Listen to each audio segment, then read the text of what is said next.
The wolves that learned the language of the sea. Creatures between forest and ocean.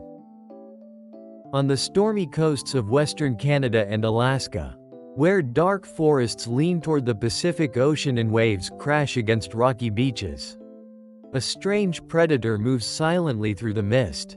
It is not a seal, not an otter, not even a bear. It is a wolf, but not the kind most people imagine.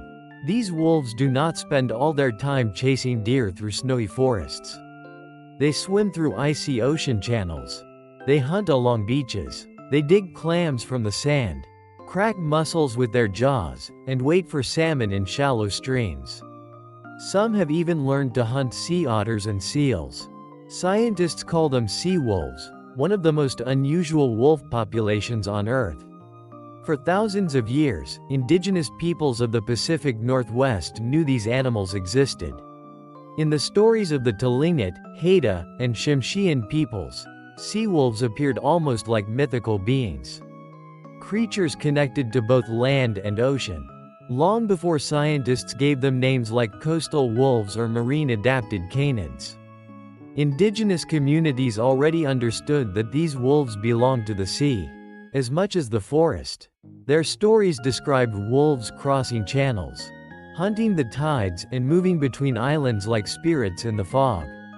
Modern science would only confirm decades later, through DNA studies and chemical analysis of wolf fur, that these animals truly lived on the ocean's food web. Wolves that swim like seals. Sea wolves live mainly along the coast of British Columbia, including Vancouver Island and the Great Bear Rainforest. Unlike inland wolves, they depend heavily on the ocean for survival. Scientists estimate that as much as 75 to 90% of their diet comes from marine life. Their home, the Great Bear Rainforest, is one of the oldest and wettest coastal ecosystems on Earth. Emerald cedar and spruce forests rise directly from the edge of the Pacific, where fog drifts between black rocks and crashing surf. In this narrow boundary between rainforest and ocean, the sea wolf evolved its extraordinary way of life. One of their most astonishing abilities is swimming. Sea wolves regularly paddle between islands, sometimes crossing stretches of water more than 7 miles wide. In the freezing Pacific Ocean, they move with only their ears, eyes, and noses visible above the surface. To them, the ocean is not a barrier. It is a road. Some sea wolves swim as far as 12 kilometers, about 7.5 miles, between islands. Few land predators on Earth move so comfortably through ocean water. Among all wild canines, sea wolves may be the closest thing nature has created to a marine wolf. And at the end of that road waits food. A seafood diet no one expected. Salmon are among their favorite meals. During salmon runs, wolves gather along rivers and shorelines, waiting patiently for fish to appear. But strangely, they often eat only the salmon heads and leave the rest behind. Scientists believe this protects the wolves from salmon poisoning, a deadly disease caused by bacteria carried inside tiny parasitic flukes that live mainly in the salmon's muscles and organs. By eating mostly the heads, the wolves avoid the parts of the fish where the infection is most concentrated. This behavior reveals something remarkable about sea wolves. They are not simply surviving. They are adapting, but the salmon feed more than wolves. When sea wolves drag fish carcasses into the forest, they carry ocean nutrients deep into the ecosystem. The remains decay into the soil, feeding ancient cedar, spruce, and hemlock trees. Scientists have even detected marine nitrogen from salmon inside the trunks of rainforest trees. In a way, the wolves are gardeners of the forest, carrying the energy of the ocean onto the land. Researchers have observed them digging shellfish from beaches, stealing bait from crab traps, and scavenging whale carcasses left behind by the tide. In some areas, wolves even scheduled their hunts around the tides, knowing exactly when the ocean will leave food exposed on the shore. Imagine that for a moment. A wolf studying the rhythm of the sea. Evolution in real time. Scientists have discovered that sea wolves are physically different from inland wolves. They tend to be smaller, leaner, and darker in color. DNA studies show that they are genetically distinct from many wolf populations farther inland. Scientists believe the wolves' smaller bodies may be an example of island syndrome, an evolutionary pattern often seen in isolated island animals. Unlike inland wolves that hunt massive prey such as moose or elk, coastal wolves survive on smaller marine food sources scattered along beaches and tide pools. A leaner body requires less energy and allows greater agility on slippery rocks and narrow shorelines. Their coloration may also reflect coastal life. Many sea wolves carry reddish or ginger-toned fur instead of the pale gray common in northern tundra wolves, helping them disappear into rust-colored kelp, wet cedar bark, and the shadowy coastline. Over generations, the ocean itself may be shaping their evolution. Even more remarkable, these wolves have remained genetically separate from mainland wolf populations for centuries. Despite living only short swimming distances away, the separation appears to be behavioral as much as geographical. The sea wolves do not merely live near the ocean, they choose it. The sea wolves' bodies, behavior, and hunting patterns all suggest that nature is slowly creating a new kind of wolf. One built not only for forests, but for beaches, tides, and marine life. The legend of Takaya. One famous sea wolf became a symbol of this mysterious world. His name was Takaya. Takaya lived alone on islands near Vancouver for years, surviving without a pack, something extremely rare for wolves. His solitary life challenged one of the oldest assumptions about wolves, that they cannot survive alone for long. Takaya proved a wolf could become something else entirely. A patient beachcomber, island traveler, and hunter of the tides. People occasionally spotted him swimming between islands or wandering beaches in the fog. A documentary called Takaya Lone Wolf introduced him to the world, and many people fell in love with his story. But his story ended tragically in 2020. When he was shot by a hunter after leaving the islands and moving closer to human settlements. Across Canada and beyond, people mourned his death. To many, Takaya represented wilderness itself, beautiful, lonely, and fragile. The Wolves of Pleasant Island. Perhaps the most dramatic sea wolf story comes from Alaska's Pleasant Island. In 2013, a pack of wolves swam to the island searching for deer. At first, life seemed easy. Deer were everywhere. But after several years, the wolves had hunted so many deer that scientists expected disaster. The wolves should have starved or abandoned the island. Instead, something extraordinary happened. The wolves changed their diet almost completely. Researchers studying wolf scat discovered that deer once made up most of the wolves' meals. But only 2 years later, deer had nearly disappeared from their diet. Sea otters had replaced them. The wolves had adapted faster than scientists thought possible. Hunters of the tide. Using GPS collars, researchers later confirmed that the wolves were actively hunting sea otters during low tide, ambushing them when they rested near shore. Even more fascinating, the wolves avoided eating the otters' livers. Scientists discovered the livers contained dangerous toxins from shellfish poisoning.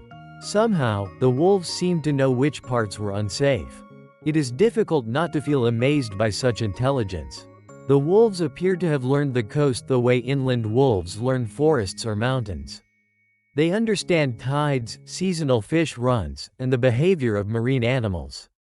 In many ways, they are predators shaped not by open wilderness, but by the moving pulse of the Pacific Ocean itself. A new danger from the sea. But the story also carries a warning.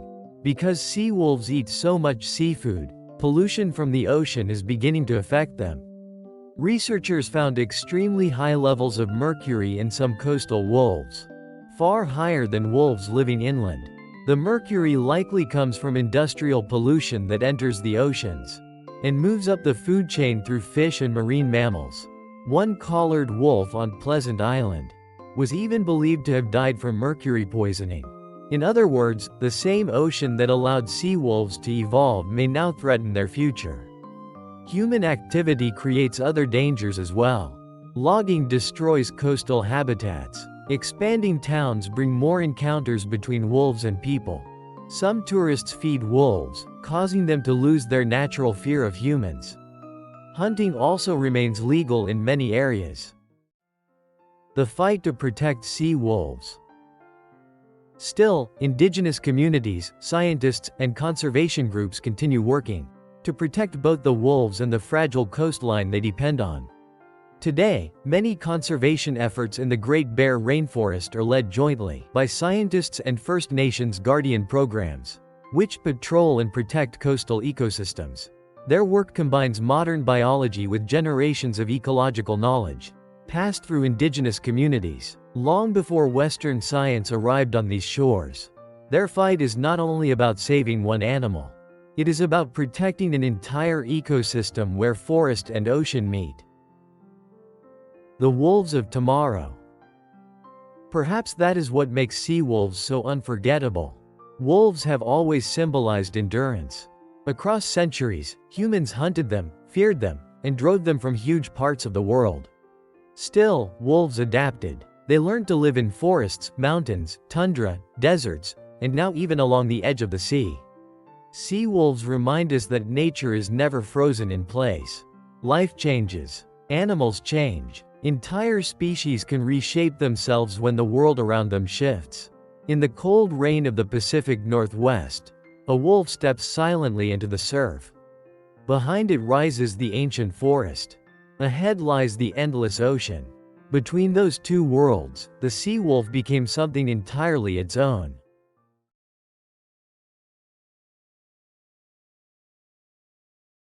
It's time to study new words in context. 1. Predator. Definition: an animal that hunts and eats other animals for food. Example: the wolf is a predator that hunts deer and fish. 2. Mussel. Definition: a small shellfish that lives in water and has a hard black shell. Example: sea wolves crack open mussels on the rocks to eat them.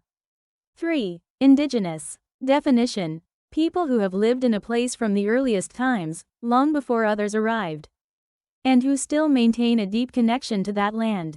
Example: indigenous communities have protected the coastline for thousands of years. 4. Mythical. Definition: connected to old stories or legends, not real history. Example: the giant sea creature sounded mythical to the children. 5. Canid. Definition: an animal from the dog family, such as wolves, foxes, or dogs. Example: a wolf is a wild canid. 6. Paddle. Definition: to move through water using your arms, legs, or feet.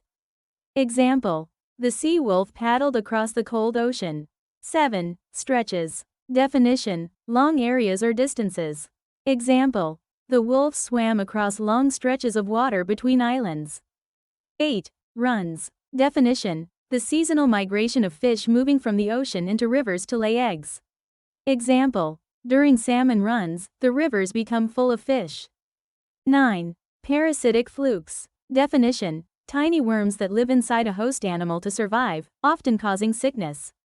Example: the salmon carried parasitic flukes in its body. 10. Carcasses. Definition: the dead bodies of animals. Example: wolves sometimes eat whale carcasses on the beach. 11. Agility. Definition: the ability to move quickly, easily, and with great balance. Example: the wolf used its agility to move across slippery rocks. 12. Kelp. Definition: a large brown sea plant that grows in the ocean. Example: fish hid beneath the thick kelp near the shore. 13. Scat. Definition: animal waste or droppings. Example: scientists studied wolf scat to learn what the wolves had eaten. Comprehension questions. 1. What are sea wolves? Answer: sea wolves are a special type of gray wolf that live along the Pacific coast of Canada and Alaska, and depend heavily on the ocean for food. 2. Why are sea wolves different from inland wolves? Answer: Seawolves swim between islands, eat seafood, and spend much more time near the ocean than inland wolves. 3. Where do seawolves live? Answer: they live mainly around Vancouver Island, the Great Bear Rainforest, and the coastal islands of British Columbia and Alaska. 4. What kinds of food do seawolves eat? Answer: they eat salmon, shellfish, seals, sea otters, crabs, and even whale carcasses. 5. Why do seawolves often eat only the heads of salmon? Answer: they eat mostly the heads to avoid dangerous parasites and bacteria found in the fish's muscles and organs. 6. How far can seawolves swim between islands? Answer: some seawolves can swim up to 12 kilometers, or about 7.5 miles. 7. Why are seawolves called marine or ocean wolves? Answer: they are called marine wolves because most of their food comes from the sea, and they are excellent swimmers. 8. What is the Great Bear Rainforest? Answer: it is a large coastal rainforest in Western Canada, where many seawolves live. 9. What is island syndrome? Answer: island syndrome is an evolutionary change in island animals that often makes them smaller and better adapted to limited food and isolated environments. 10. Why are some seawolves reddish or ginger-colored? Answer: their darker reddish fur helps them blend into kelp, wet rocks, and forest shadows along the coast. 11. Who was Takaya? Answer: Takaya was a famous lone seawolf who lived alone on islands near Vancouver for many years. 12. Why was Takaya special? Answer: he showed that a wolf could survive alone without a pack by adapting to life along the coast. 13. How do seawolves help the forest? Answer: when they drag salmon into the forest, the fish remains add nutrients to the soil and help trees grow. 14. What danger do seawolves face from pollution? Answer: they can absorb dangerous mercury from seafood contaminated by human pollution. 15. Why are Indigenous communities important in protecting seawolves? Answer: Indigenous communities help protect coastal lands and have shared knowledge about seawolves for generations.